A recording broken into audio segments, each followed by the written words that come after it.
Oh, what's that? What do I hear, Colin? That's the sound of an all-time high. Ooh! Oh shit! Writers Room, all-time high, live in person. Colin and Charlie, Bitcoin rising. We have a fun show for you today. Again, this is Bitcoin Season 2 Writers Room, highly editorialized. It's me and Colin riffing.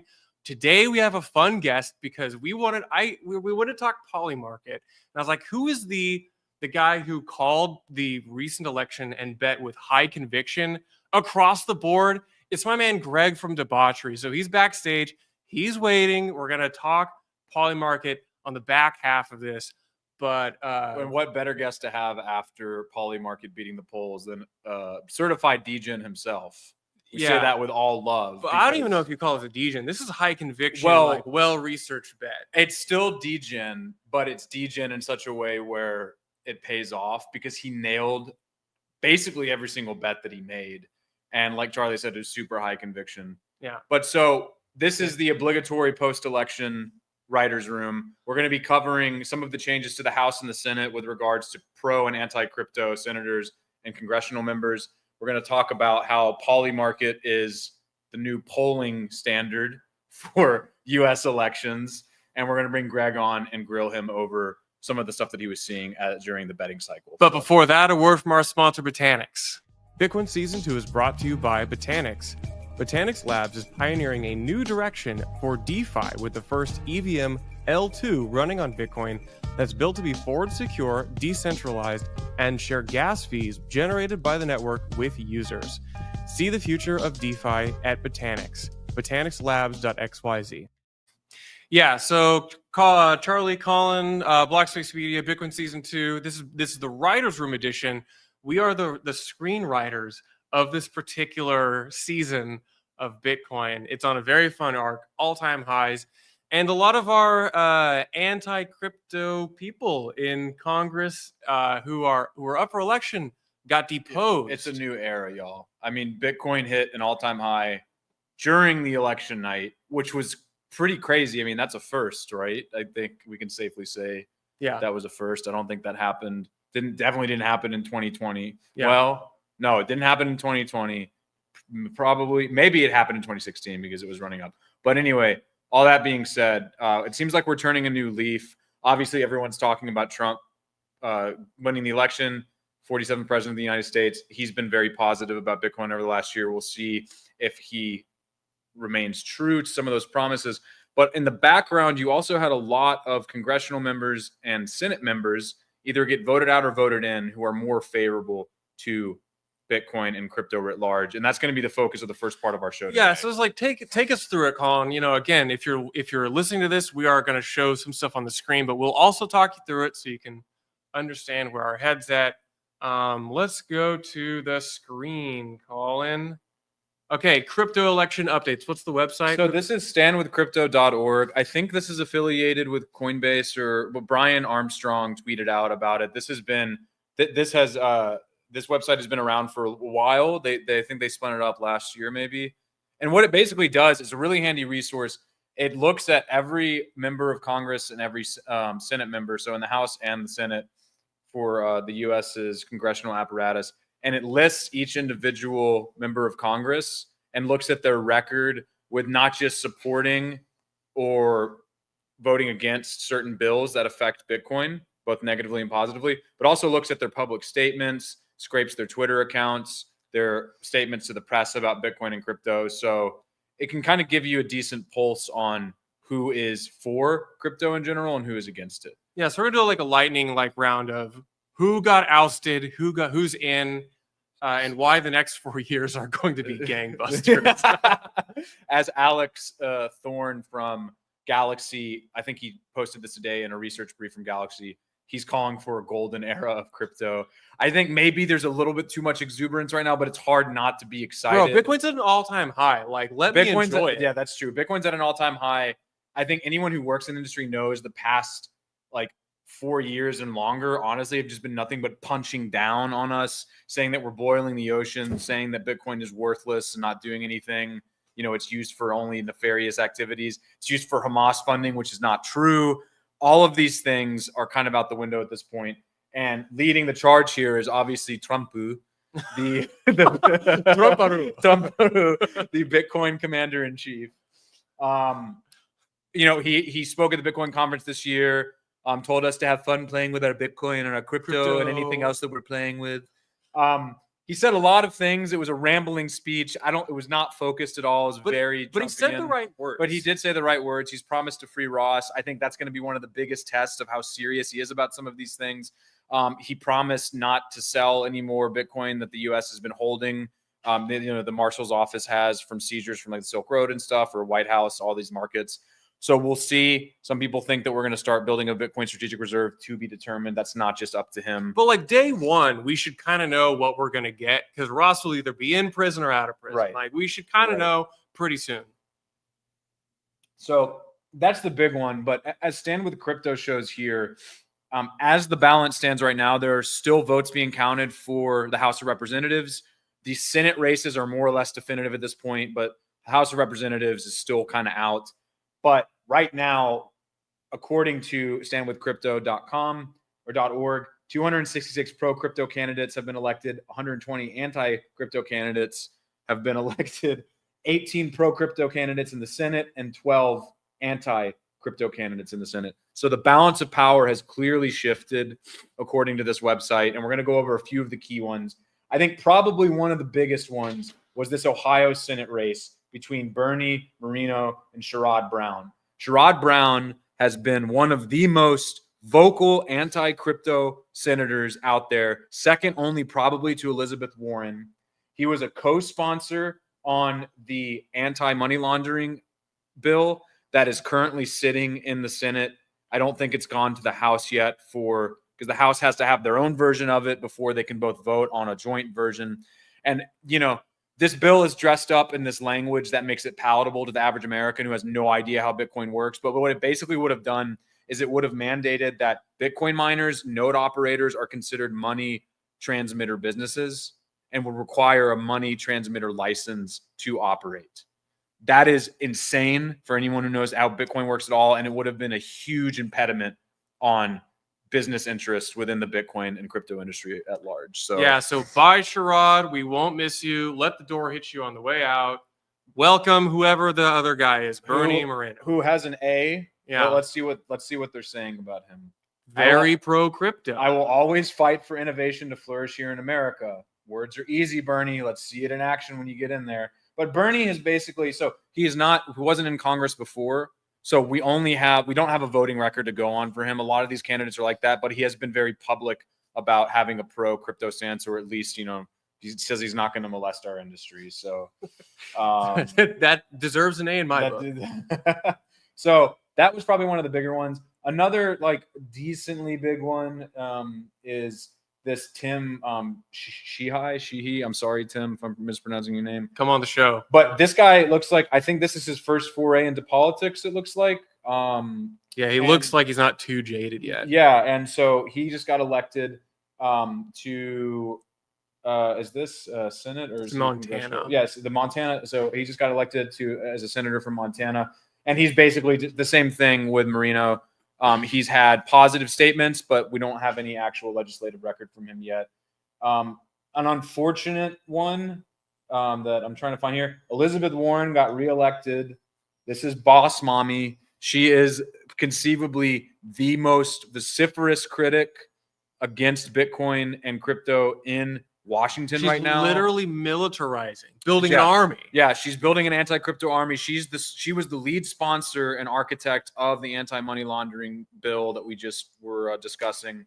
She also pushed this extremely misleading and false narrative that like 100 million in Bitcoin went to Hamas, which was not only debunked by experts but by commentators in our little Bitcoin Twitter sphere, but like Chain Analysis themselves, a company that has worked with government intelligence agencies and entities, said this is not true. There's nothing on chain to suggest this. They said the real figure was like 500,000, if even. The majority of Hamas's funding comes from Iran, and any sort of touch point they have with the West is through the US dollar. So that just completely wrong. And she pushed this narrative, and would have been great for this John Deaton guy who just kind of came out of nowhere. He's like more libertarian leaning, to have beaten her, but obviously he didn't. Decent showing though for like a guy going against an incumbent who doesn't have a political record. I mean, against someone who's a household name around the U.S. Yeah. Elizabeth Warren was going to be really hard to DC. Yeah, she is. I don't want to say she's the final boss, but she's probably, she's a boss. I think she might be one of the final bosses. And I think those were. Oh, and this was another one. The Wisconsin Senate race. They're declaring Tammy as the winner. It looks like not all the votes have come in yet, but or maybe they have. But she has the she's going to end up having the majority of votes. Yeah, it looks like they haven't all come in yet. But anyway, she also was a co-sponsor on the Anti-Money Laundering Act, and she has an F here on Stand with Crypto. I think she's also said some pretty. So she actually had said very many things, but she was a co-sponsor on. Oh, no, she wasn't a co-sponsor on it. Never mind. She voted against a resolution called the SAB 121 House Joint Resolution, which was basically a resolution to reform aspects of the SEC's treatment of Bitcoin and crypto. This also would have, if this joint resolution had passed, and it didn't because Biden vetoed it, it made it through the Senate and the House, but Biden ended up vetoing it. And what it would have also done is allow banks an easier route to custody Bitcoin for their clients. Now, I get it. There are some people out there who think that this is bad and antithetical to everything Bitcoin stands for, and that it'd be a dirty status to say that this is a good thing. But I just personally believe that letting people have choices to do these things is better than not. And anyway, so this was probably the other big one, and this was a loss. So yeah, so this will be a nice transition because, yeah, maybe you weren't particularly politically active this time in the voting sense, but what you could have done is you could have made money off this shit. You could have made money. You could have made money. And okay, but before we bring Greg onto the stage, yeah. So this is not a secret, I don't think, to anyone who is paying attention, but Polymarket has become, if I can get it pulled up here, I'm totally butchered spelling that. Polymarket has become a source of truth, along with other prediction markets like Kalshi. I think that was a big one. And these had higher signal than the legacy prediction markets like PredictIt, which are kind of more geared towards gated. They're more gated, and they're more geared towards the mainstream bias that we would see in polling in the press, right? Yeah. But if you paid attention to Polymarket and Kalshi, the amazing thing, and people have pointed this out, is that like at the end of October, the odds on Polymarket ended up being exactly right. Exactly matching up with the electoral outcome on November 5th. This is pretty incredible when you think about this. It was a very honest look at what the current landscape is. Yeah. And that's why we want to bring up and have a riff with, I think, one of the guys who put his money where his mouth is. We're going to bring up Greg to the stage. Let's see. Greg, welcome. Can you hear us? Yeah, I can hear you guys. How's it going? It's going, man. How you doing? I'm doing pretty good, man. I'm doing pretty good. It was kind of a crazy week, but I'm doing good. Yeah, it's been an absolutely crazy week. Just give me some context for those people who aren't aware of who you are. You and I have been talking online through our various channels for a little while. Give me some context here. I've been trading crypto for a while, basically working on my own for about 7-8 years. I've been in Bitcoin since like 2014. I bought the first China bubble, the one that crashed from like 1,000. And kind of really just focused on trading for a long time. And then in the past few years, maybe like a year or two before ordinals really became a thing, I became friends with Zero, the other kind of founder, member of Debauchery. Shout out to Debauchery. Yeah, we just became really close friends, kind of trading partners to a degree, just always bouncing ideas off each other, usually like discussing and arguing because we were usually on different sides of the different sides of a certain market or whatnot. But it's always good to have someone that you trust that you can kind of bounce ideas off of. And he's really smart. He's really good at, he's maybe the best technical trader I know. And I focus more on macro stuff. So we kind of really balance each other out in that way. So then ordinals happened. And within the first week, I was just watching it And I love Bitcoin. I don't really like Bitcoin maxis in that way, but I'm kind of a maxi. I love Bitcoin. It's my favorite thing. It's got all my belief system in one thing. I'm open to other ideas. You're a reasonable person. Yeah. I like seeing what's going on in Ethereum, what's going on in Solana, and I'm a degenerate myself, so I don't hate on the degeneracy going on some of these other chains. But we saw what was going on with ordinals, and then within a week we just decided.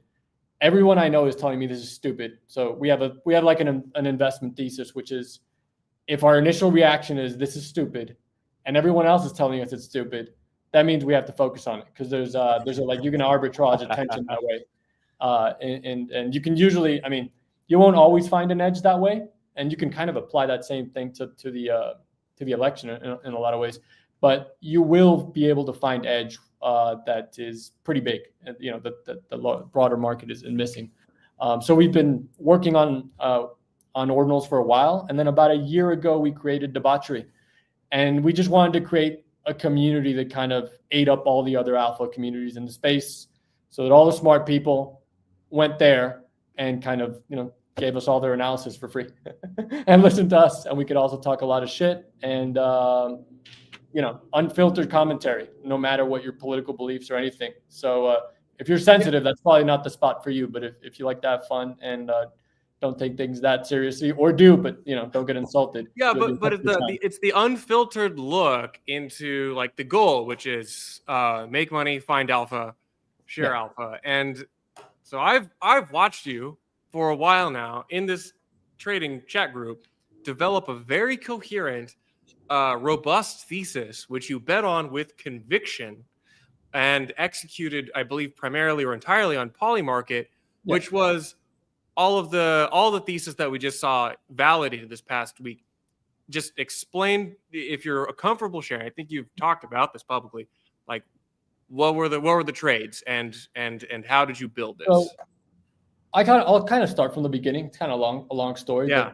You guys remember that song "Richmond North of Richmond" that came like a year ago? Yeah. It's a pretty good song. I mean, if you like country, I kind of like it. It's my type of song. But regardless, that song went viral.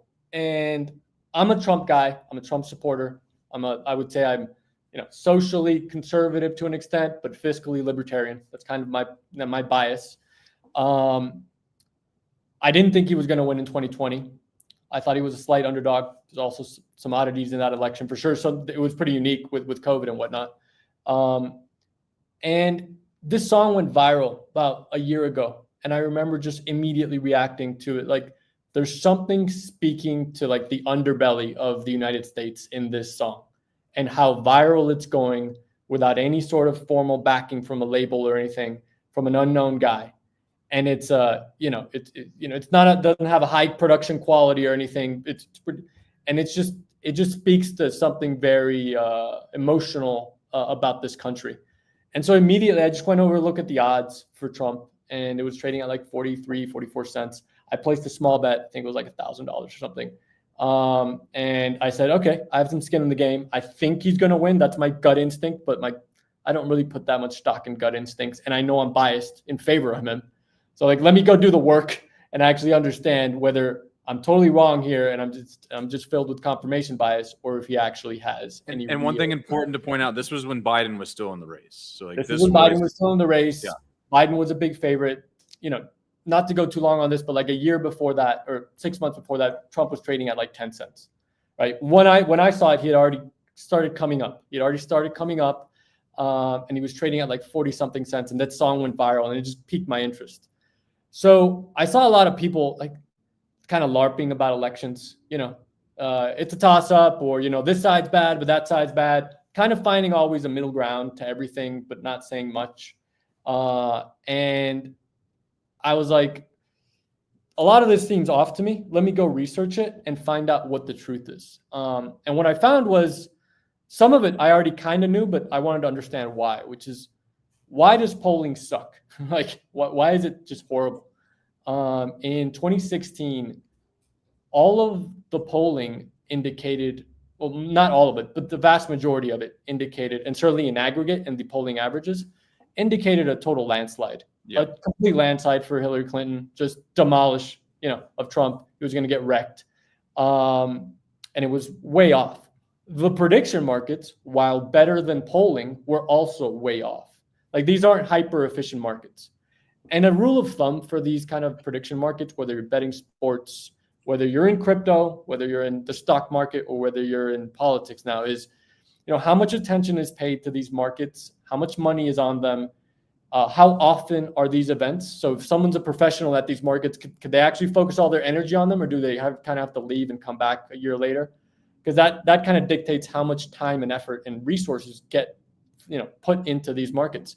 And politics is kind of the perfect storm to be inefficient, because the events happen every four years, or 2 if you consider the midterms, but really every 4. General elections are really different from midterms.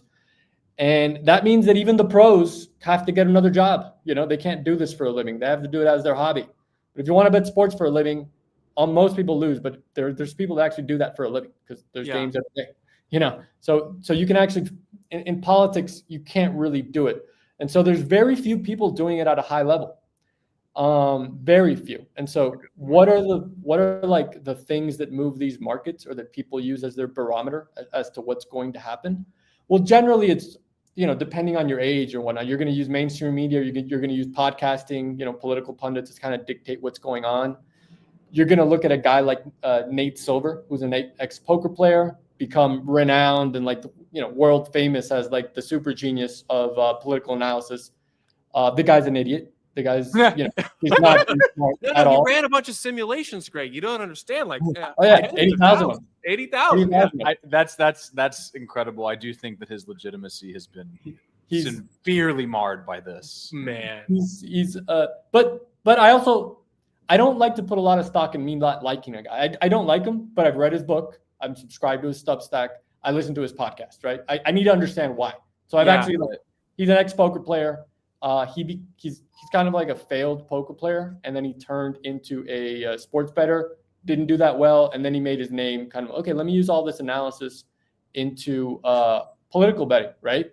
And he became really famous in like 2008, 2012 by supposedly predicting a bunch of elections. Yeah. What he actually did was he picked the winner of a bunch of state elections compared to the really horrible kind of more traditional election analysts that have existed for decades and use no data. But compared to people that actually know what they're doing, Nate Silver was horrible. And I'll give you a small metric on him, and I'll talk about him at length throughout this podcast. But over the past 2 elections, obviously there's 50 states in the United States. If you just took his final voter projections for every single state and you said, hey, Nate, I think you're going to be biased in favor of the Democrats with your final projections, I'll bet against you in every single state, you would have gone something like 96-4. Don't quote me on that. It might be 95-5 or 97-3.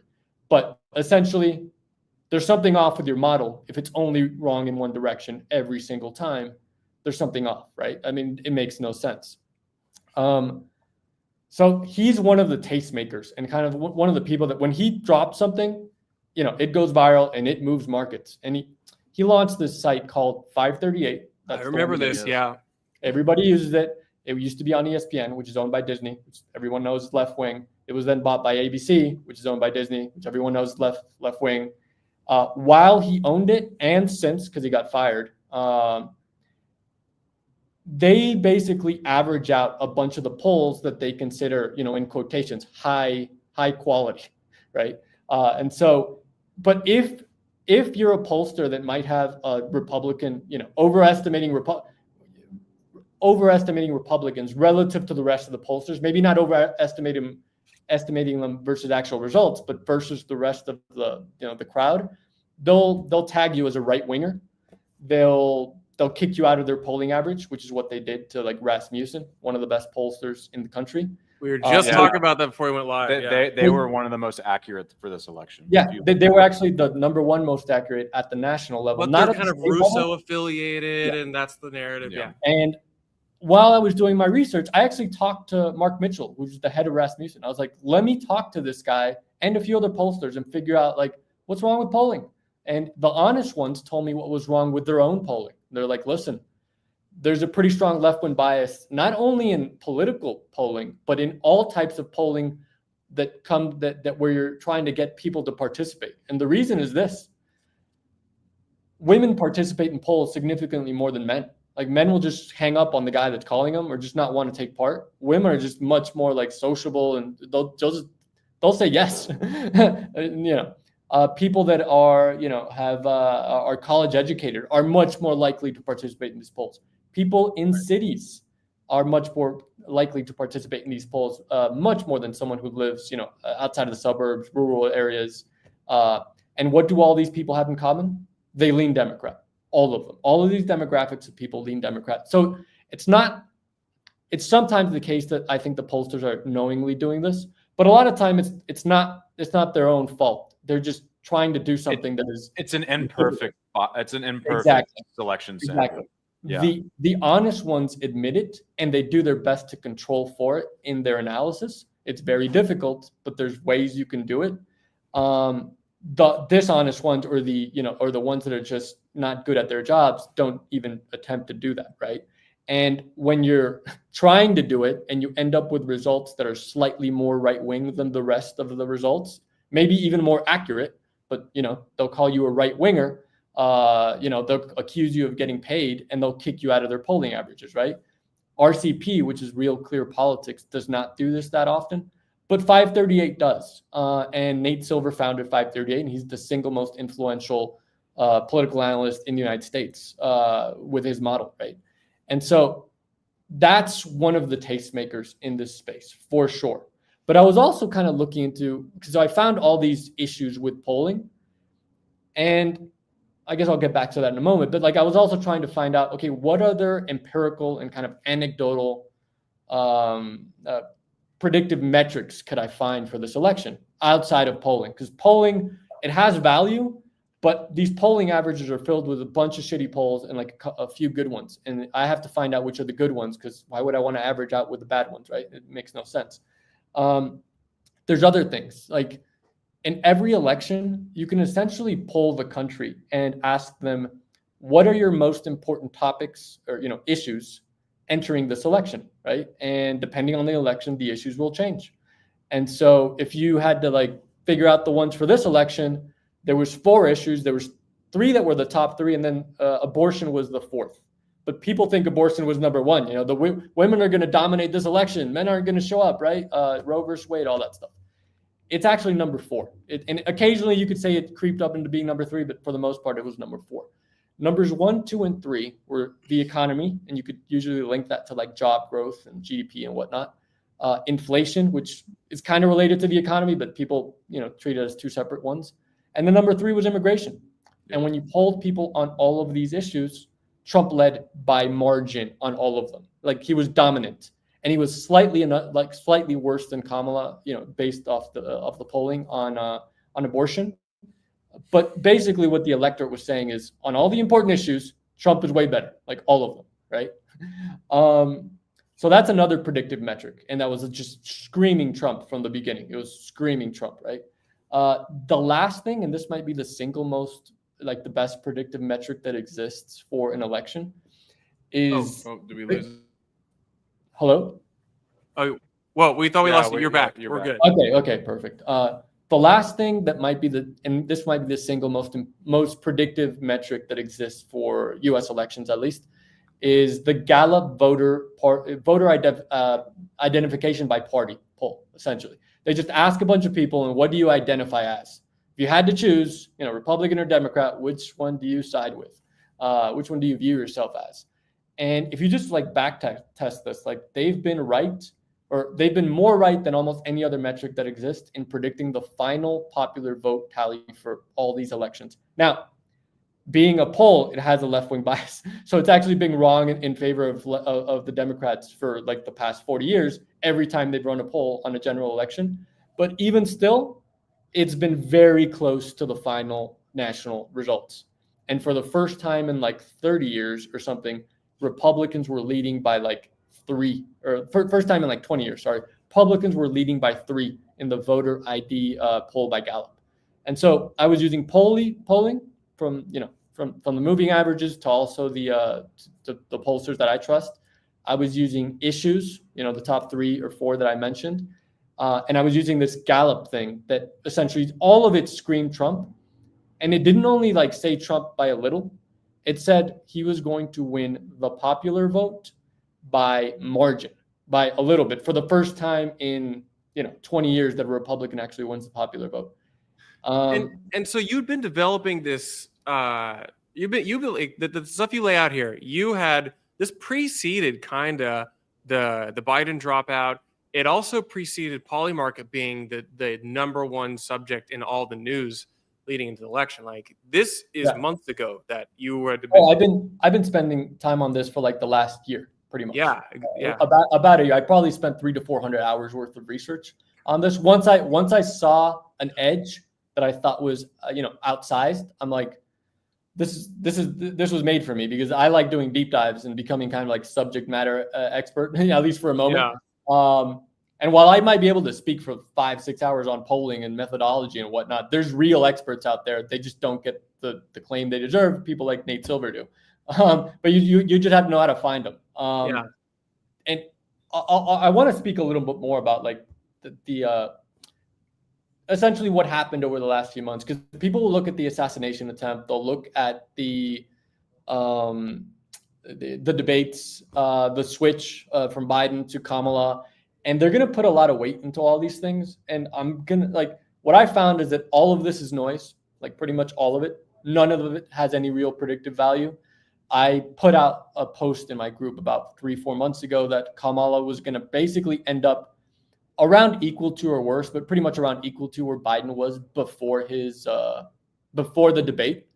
The debates don't really matter. That one mattered because it was an outlier because of the specific. Because it showed how disastrous. Yeah, it just the emperor has no clothes. Exactly. It was a vibe shift moment, but it wasn't an electorate shift moment. Exactly, and that one was a very unique one in debate history for U.S. elections.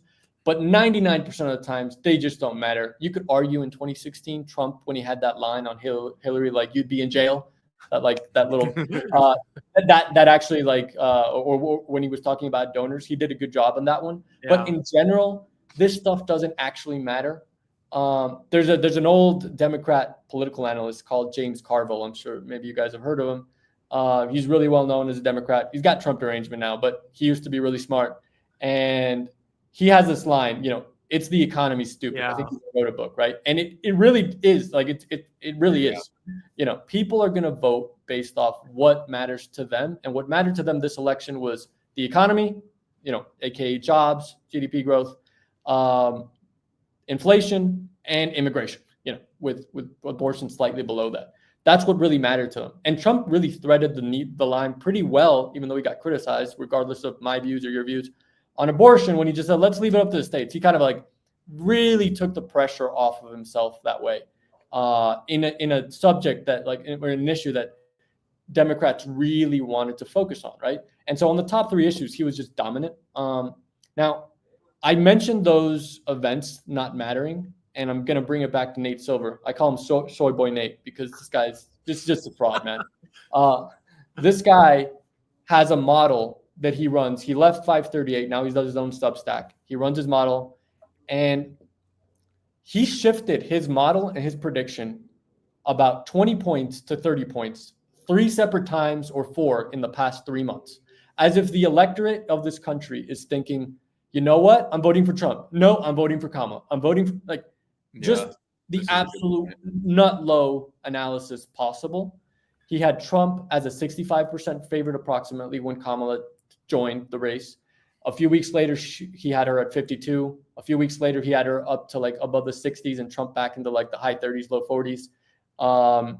Then he flipped it again and Trump went back to 65.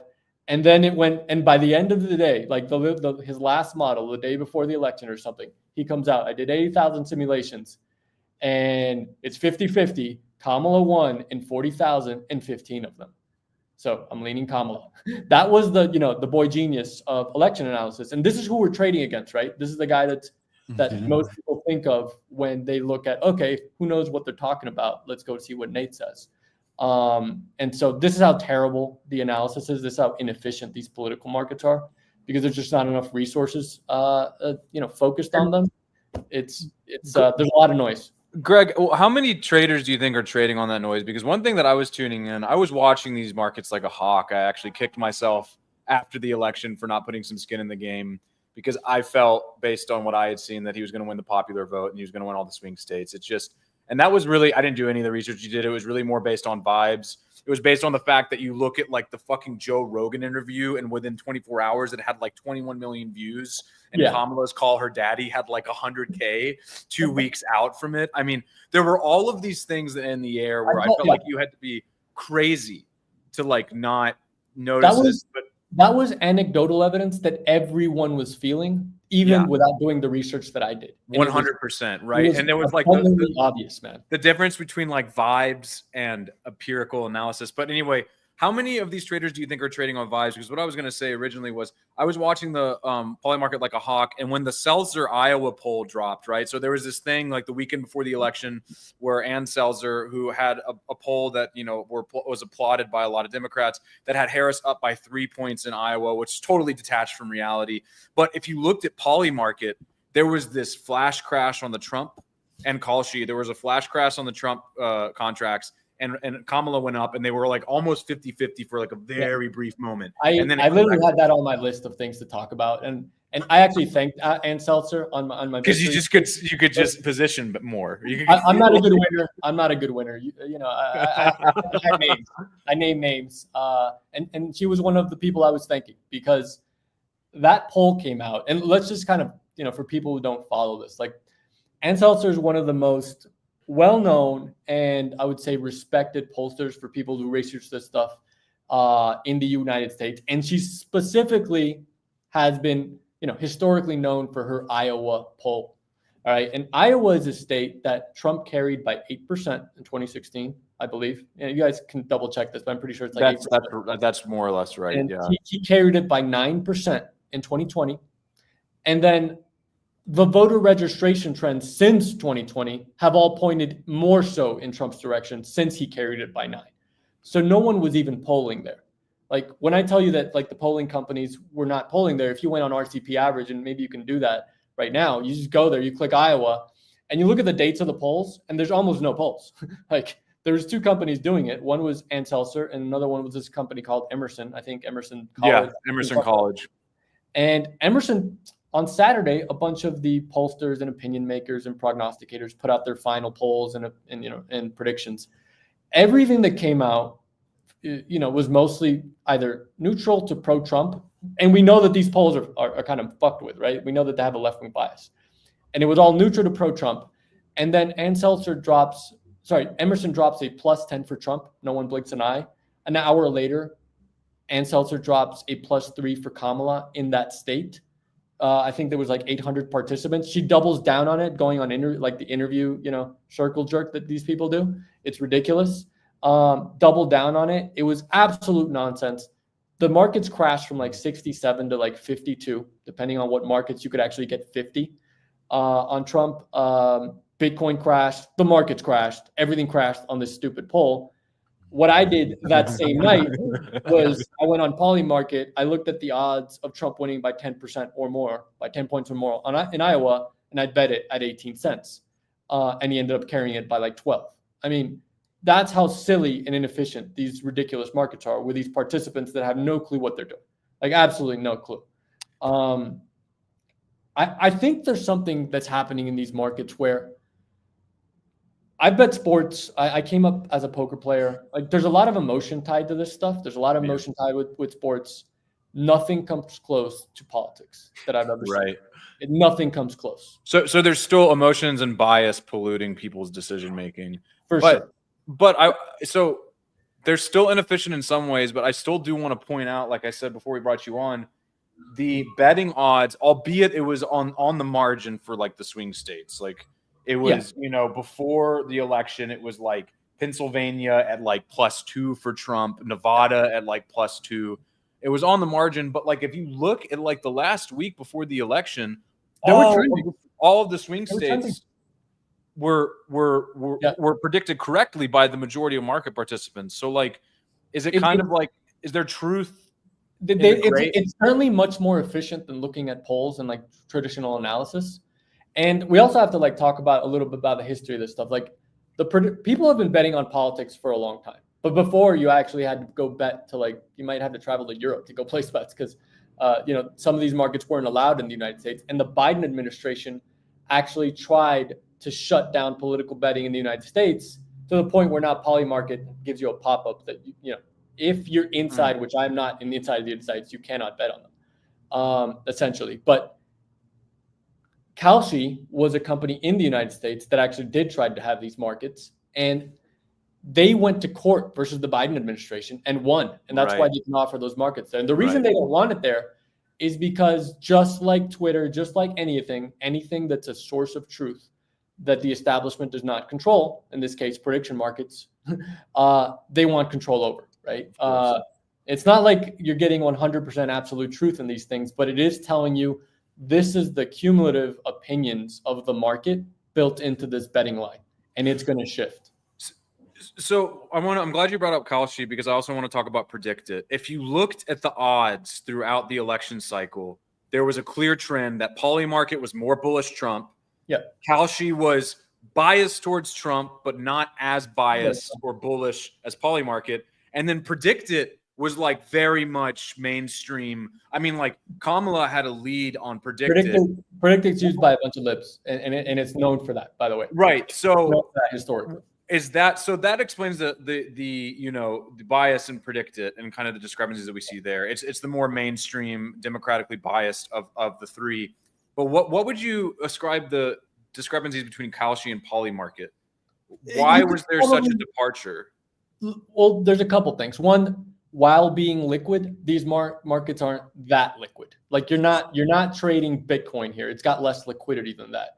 And depending on the market, if you're trading just the actual presidential market, yeah, you can probably get down millions of dollars. You'll move the line though, at least in the short term. You can't really manipulate it with millions of dollars long term, but you can do it short term. If you're betting some of the smaller markets, like you're betting some of the swing states or some parlays or whatever, some of the smaller, lesser known markets. If you want to get down $10,000, you're going to have to work at it. You're going to have to do it slowly. And I had to do that very slowly on some of these markets because I just couldn't get down the size that I actually wanted on some of these. And it took me a long time. And my initial, are you guys still there? Hello?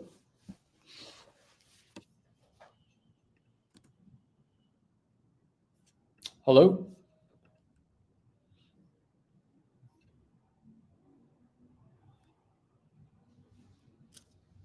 I can see you now. Can you guys hear me?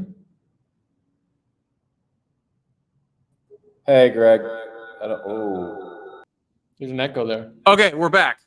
Okay, sorry, perfect. We're back. Okay, resume. Where did I leave off? Because I don't want to lose. I don't remember. Let me see. We're on hotel Wi-Fi for a buddy, but we're rolling with it. No worries. I'm just trying to remember exactly what I was kind of talking about. We were talking about the difference. You're talking about the getting down size on Kalshi versus Polymarket. Yeah. So initially, I bet Trump to win, right? That's kind of the initial bet I took. And once I started confirming some of my initial beliefs and kind of realizing the gap, I was handicapping Trump at around 75 to 80% to win this. So I just kept betting it. I was like, this is one of those edges that I just don't come along, very often. But I started realizing that I didn't want to get 1-to-1 odds. Like there's better markets to be playing. So the actual main election market was not my biggest bet by any means. Okay, that's interesting. Yeah. Talk through this. So my biggest bet was actually a Senate race, and it was the Senate race you guys spoke about. It was the Ohio Senate race. Oh, wow. Yeah. Nice. And the reason I identified that Senate race, I didn't even know who the senator, who was running, but I looked at two things and I was like, people have not been splitting their ballots very often in the past few elections. It's been a trend. Maybe that trend gets reversed, but essentially if you vote Republican for president, it's unlikely you're going to vote for a Democrat. That's not to say you can't do it, and people do it, but it's not happening at a very high rate.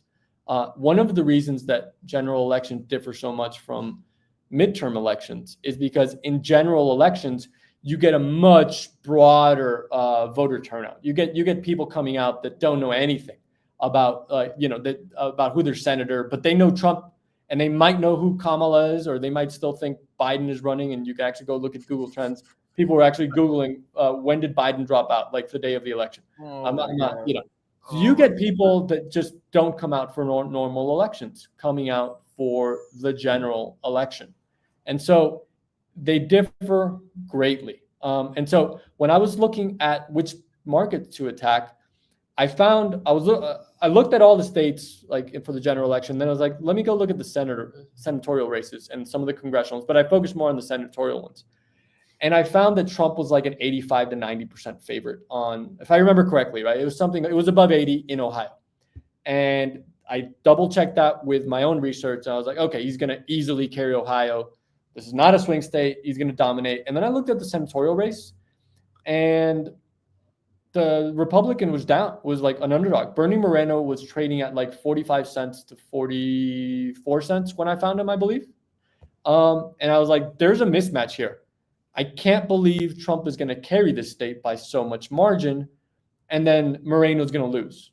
And I know he's going up against a guy that's actually not a terrible candidate. And I really dislike the guy, but he's not a terrible political candidate. Like he's strong, he's formidable. He's just he's very anti-crypto. He's also an incumbent, which is just automatically gives him an advantage. So I was like, this senatorial race could be tough, but it makes no sense that in that part of the country, especially with JD Vance on the ticket, I'll get to vice presidents in a moment, that Moreno's an underdog here, because I just can't imagine. So I just started hammering this bet, and by my odds, like Moreno should have been like an 80% favorite or something. So this was my single largest money bet. Let's say not the one that paid out the most, because I hit some larger payouts, but I got into this bet at around 40 something cents.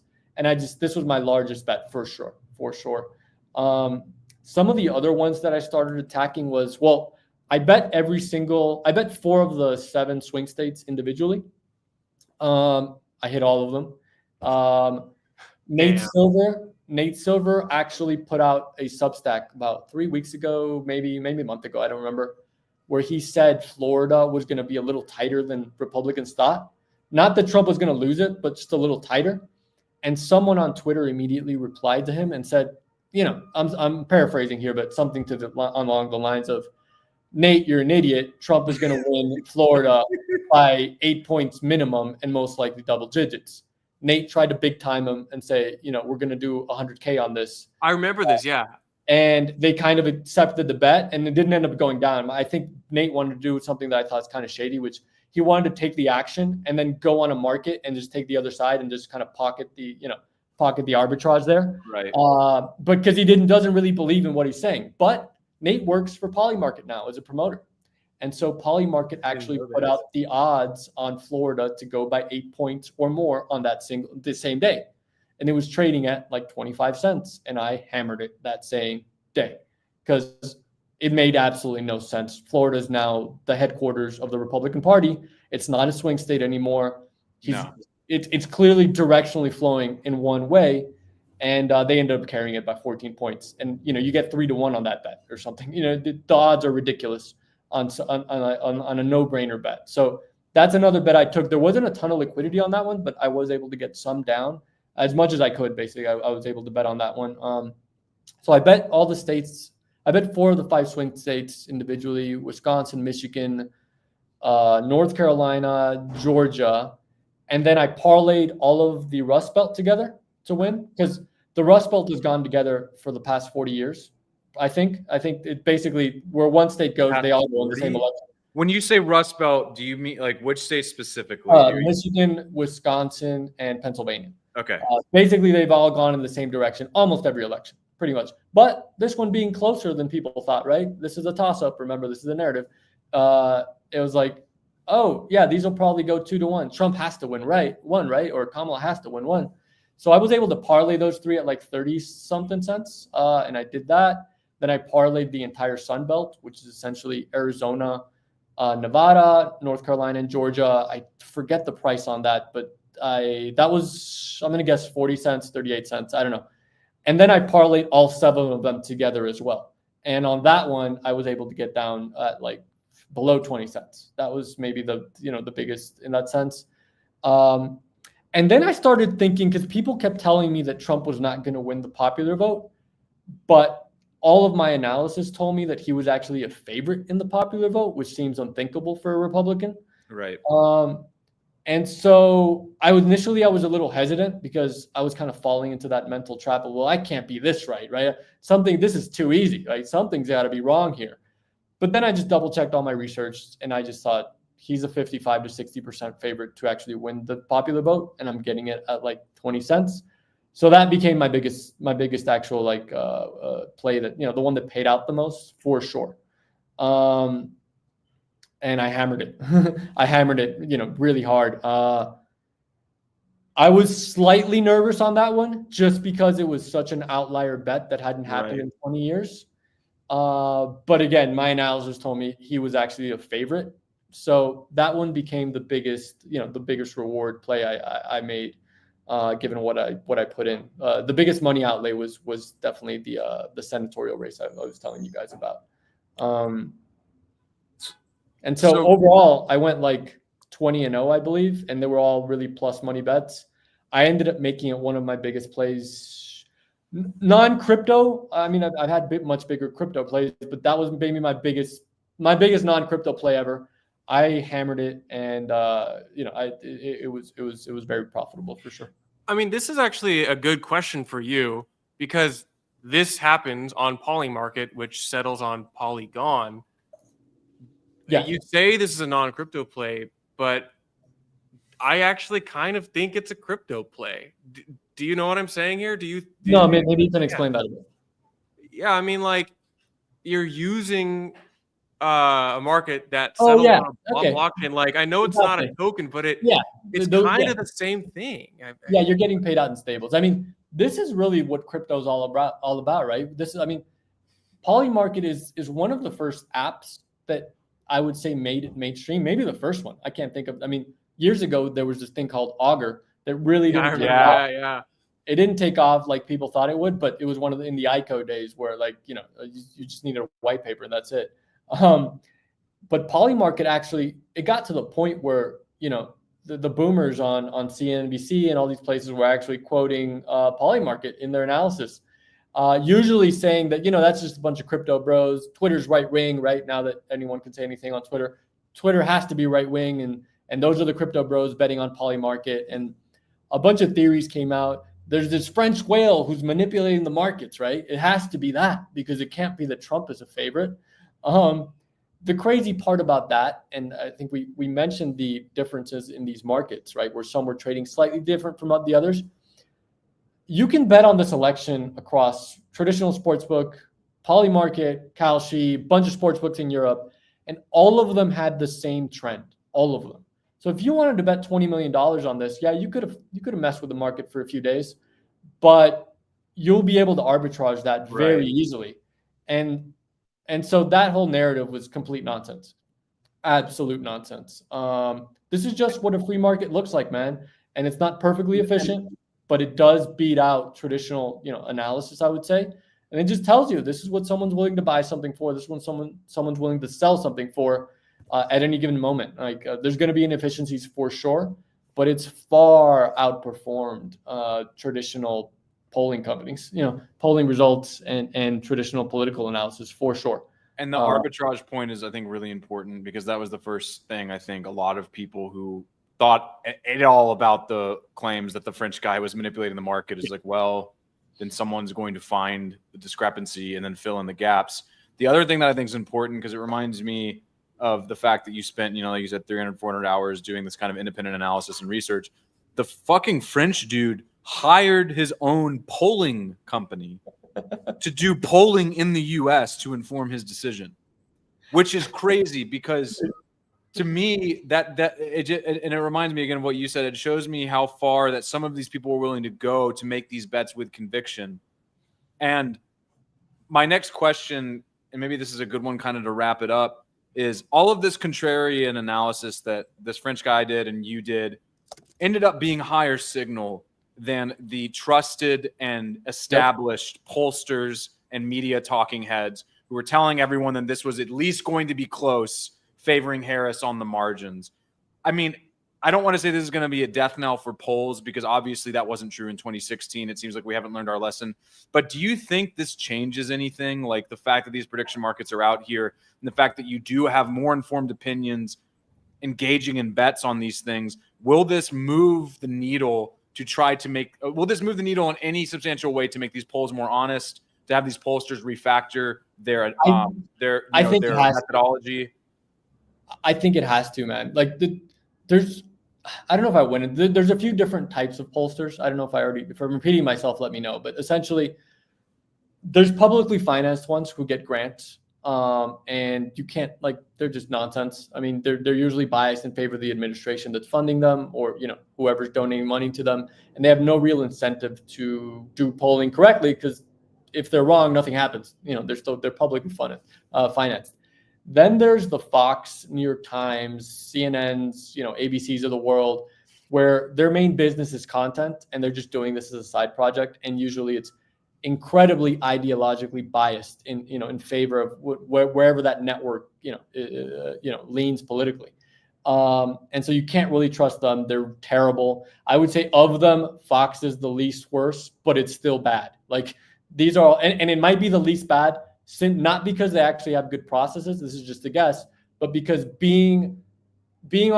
having a slight right-wing bias would actually make you more correct, right, over the past. So it might because you're correcting for the baked-in left-wing bias of all the other ones. So it might be slightly better, but not even for the right reasons.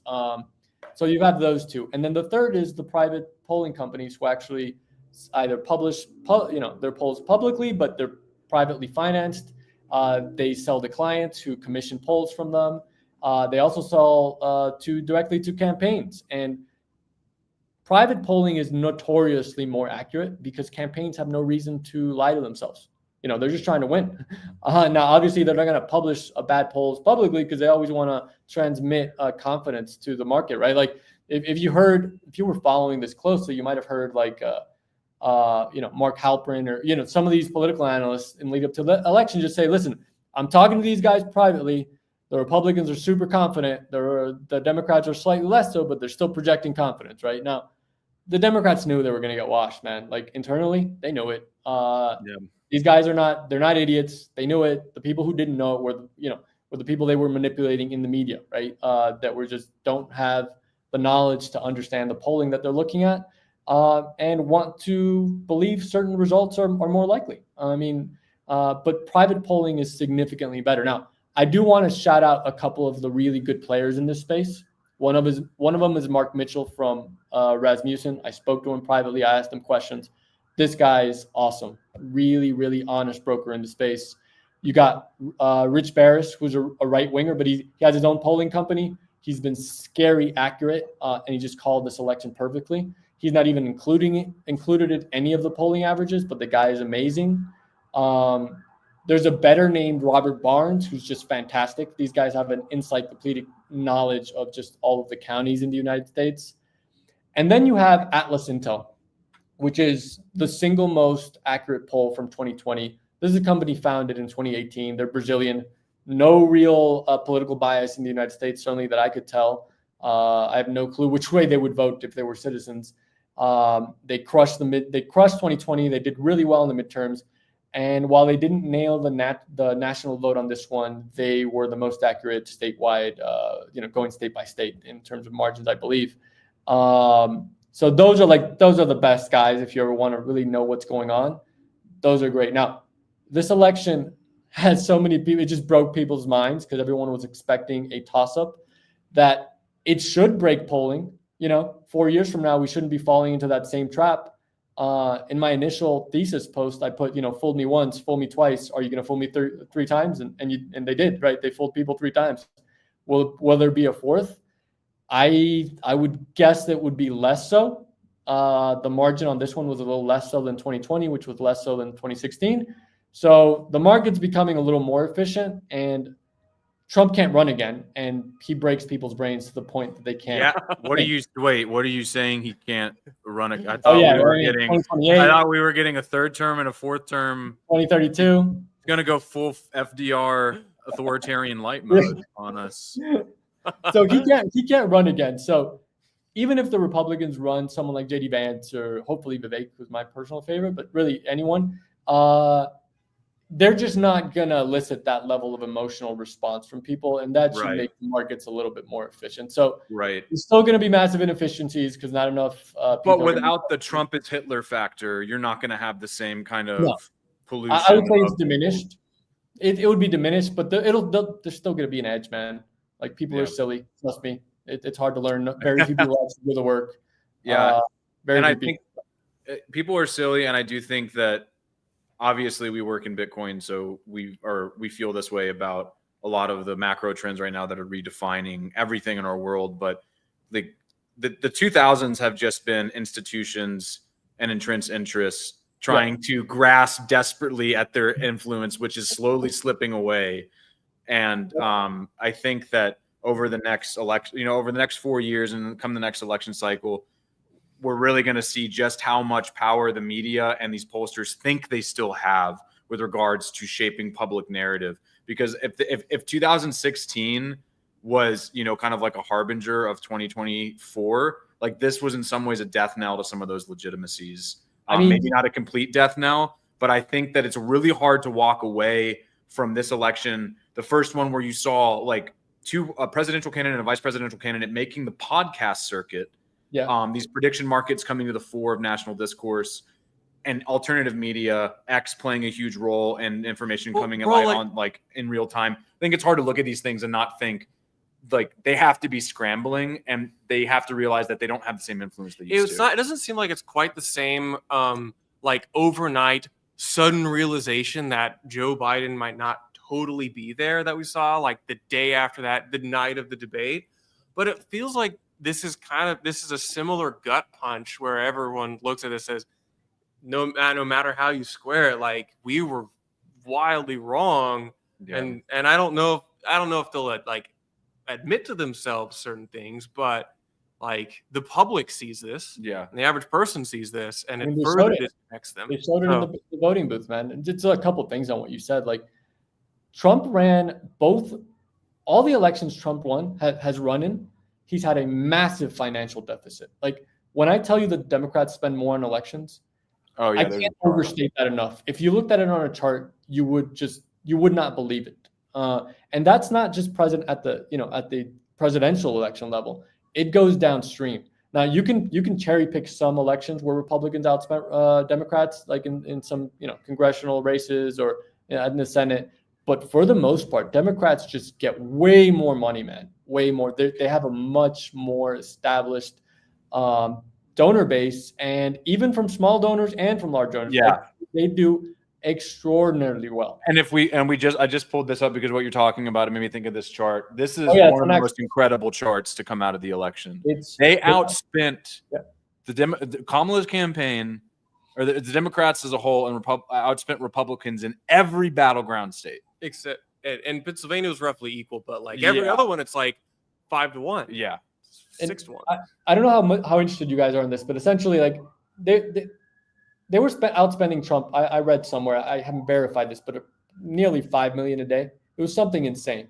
It was an insane amount. And what Trump did, he didn't have the money, and some of the money he used even on his own legal expenses as they were trying to freeze his assets across some of these cases.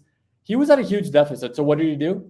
He outsourced some of the Sun Belt, and particularly Arizona, to Charlie Kirk for his get out the vote and kind of voter registration campaign, which is key. Like it's really knocking on doors, going to campuses, getting people registered, and then figuring out how to help them get to the polls, right?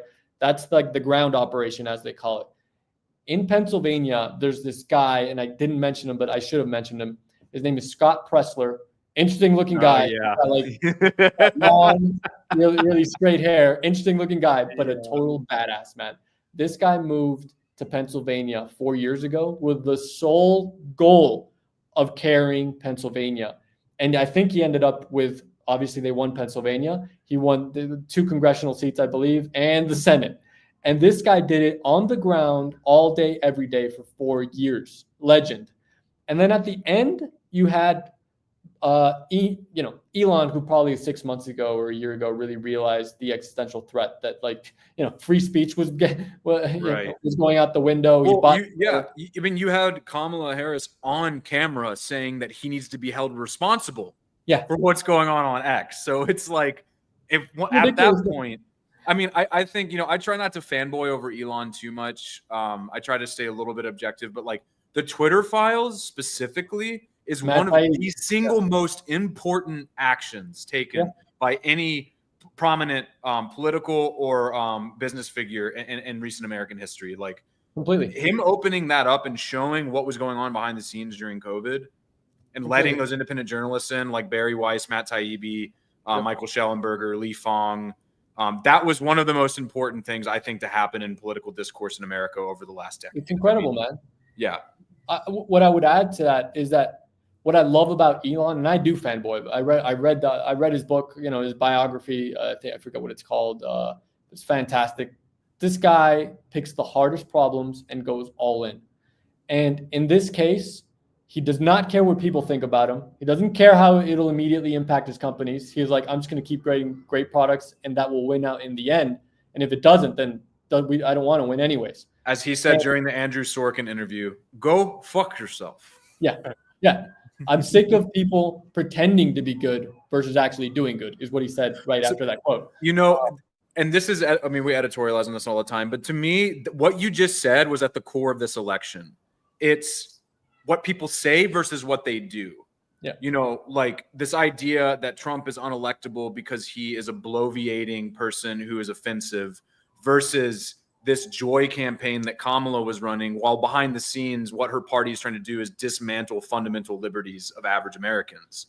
And it's like, what's more dangerous? Like Orange Man saying something totally crazy or like the party that's literally trying to claw back certain First Amendment rights or certain aspects of the First Amendment. And that's what it kind of came down to for me when I was like evaluating this. I totally agree, man. Elon what I love about him is that he realized this is a guy who wasn't that political, likely leaned left for at least so he thought. And he'll say that. Yeah. And first time he actually supports a Republican. I think he was late to the party, but I can't blame him. He's got busy jobs. And the moment he realized it, he doesn't believe in half measures. He goes all in. Yeah. And very few people have that conviction. Even Rogan, who I like, even though I disagree with some of his political, it doesn't matter. I like him. I love his, I love the environment he creates on his podcast, his willingness to speak about everything. It took him to the last week. Exactly. It took him to, I think, to the last day or the last or something. Elon he looks at a problem from like a first principles perspective, analyzes it, sees what he thinks is a solution, and just pushes all his chips into the middle. And there's very few human beings that actually do that. So, I mean, that guy's a legend. And he helped the Get Out the Vote campaign at the end in Pennsylvania as well, which was pretty key. So man, this was just a landslide, man. It was everything pointing towards a landslide. The markets were ridiculous, a bunch of dummies trading it. And it was fantastic. And the thing is, like, there's a lot of people like me and Colin who, like, we felt like it was going to look like this, but I don't know, I was kind of psyched out by all the information.